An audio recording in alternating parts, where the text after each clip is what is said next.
বিজয় মিছিলের মধ্য দিয়ে পুলিশ সুপারের অফিস না হলে প্রশাসনিক অফিস ঘেরাও করে ধূপগুড়ির অশান্তির ঘটনায় বিজেপি কর্মীদের গ্রেপ্তার করার প্রতিবাদ জানানো হবে। শনিবার ধূপগুড়িতে এসে এমনই মন্তব্য করলেন বিজেপি রাজ্য সভাপতি সুকান্ত মজুমদার। এদিন তিনি প্রথমে ধূপগুড়ির ভেমটি এলাকায় ধূপগুড়ি সেদিনের ঘটনায় আহত সুখেন্দ্রের বাড়িতে যান। সেখানে তিনি সুখেনের শারীরিক পরিস্থিতির খোঁজখবর নেন। তার চিকিৎসার যাবতীয় দায়িত্ব দলের তরফে নেওয়া হবে বলে জানানো হয়েছে। এরপর তিনি শহরের কলেজপাড়া এলাকায় উত্তম ভৌমিক এবং সুকান্ত ভাওয়ালের বাড়িতে যান। অভিযোগ, বিনা কারণে পুলিশ এদের দুজনকে গ্রেপ্তার করেছে। বর্তমানে এরা জলপাইগুড়ি কেন্দ্রীয় সংশোধনাগারে বন্দী রয়েছেন। এদিন এই দুই পরিবারের সদস্যরা সুকান্ত মজুমদারের সামনে কান্নায় ভেঙে পড়ে। রাজ্য সভাপতির সামনে সেদিন পুরো ঘটনা তুলে ধরেন পরিবারের সদস্যরা। তিনি তাদেরকে আশ্বস্ত করেন সবাইকে তিনি জেল থেকে মুক্ত করবেন।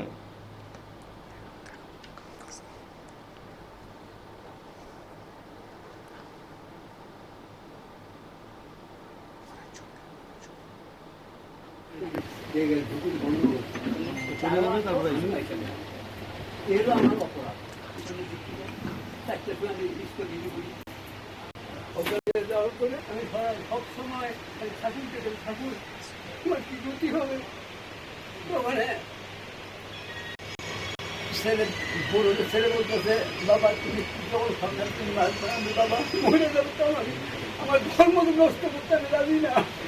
তারপর 10টার সময় ছেলে দেখতে যাচ্ছি, আমি পয়সা যদি তোমার নামের মোবাইল আমার সামনে ছেলেকে পিটায়, আমি তো বুঝতে পারি না। ঠিক আছে, একদম কান্নাকাটি করবেন না। আমরা জামিন কিভাবে হবে, এখানে যদি না হয় হাইকোর্ট থেকে করতে হবে, সমস্ত রকম আমরা দেখছি। উকিল আমরা লাগাবো, সমস্ত কিছু আমরা করবো, চিন্তা কিছু। ঠিক আছে, বাবা কিছুদিনের মধ্যে চলে আসবে, তুই চিন্তা কর।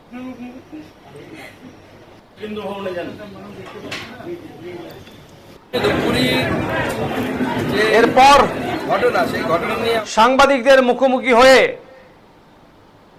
সুকান্ত মজুমদার বলেন, 4 তারিখের পর যে বিজয় মিছিল করা হবে সেটাই হবে পুলিশ সুপারের অফিস ঘেরাও কর্মসূচি। বিনা কারণে আমাদের দলীয় কর্মীদের গ্রেপ্তার করা হয়েছে, সকলে জেল থেকে মুক্ত করার দায়িত্ব আমাদের।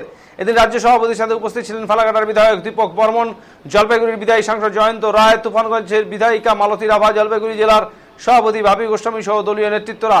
বিজয় মিছিলের মধ্য দিয়ে পুলিশ সুপারের অফিস না হলে প্রশাসনিক অফিস ঘেরাও করে ধূপগুড়ির অশান্তির ঘটনায় বিজেপি কর্মীদের গ্রেপ্তার করার প্রতিবাদ জানানো হবে। শনিবার ধূপগুড়িতে এসে এমনই মন্তব্য করেন সুকান্ত মজুমদার। কি বললেন তিনি শুনবো।